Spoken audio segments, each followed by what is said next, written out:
SSC 2026 সালের MCQ জ্যামিতির এখানে বলা হয়েছে একটা বৃত্তের মধ্যে চতুর্ভুজ আছে, এক কোণের মান অর্থাৎ ডি কোণের মান দেওয়া আছে 85। আমাকে বের করতে বললো যে ডিসিই কোণ অর্থাৎ ডিসিই কোণ, এই কোণের মানটা বের করতে বলছে। এই কোণের মান কত? তো প্রথমত আমরা জানি যে একটা বৃত্তের মধ্যে চতুর্ভুজের বিপরীত দুই কোণের সমষ্টি হচ্ছে 180 ডিগ্রি।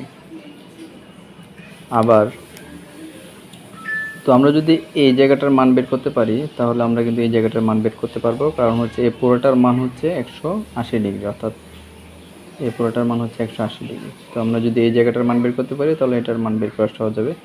তো আমরা 180 থেকে যদি এটা মাইনাস করি, দুই কোণের সমষ্টি 180 ডিগ্রি, 180 থেকে এটা মাইনাস করলে এটা পেয়ে যাবে এই কোণের মান 180 থেকে যদি আমরা 85 বাদ দিই তাহলে হবে যে 95।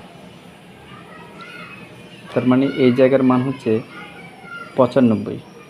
তাহলে 95 হলে এই পুরোটার মান হচ্ছে 180। যেহেতু আমার এ কোণের মান অর্থাৎ শুধু ডিসিই এতটুকুর মান বের করতে বলছে, 180 থেকে আমি 95 বাদ দিলে 85। এই ডিএসি কোণের মান হচ্ছে 85।